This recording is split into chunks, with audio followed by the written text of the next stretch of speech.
सुने हमर सोनावा टूटत परानावा तोरा से हटाते नजरिया गे।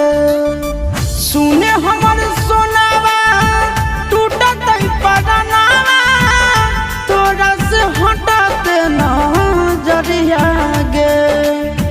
रखी है बना के नौकरवा गे पगली ले ले चल साथे ससुर अरिया गे।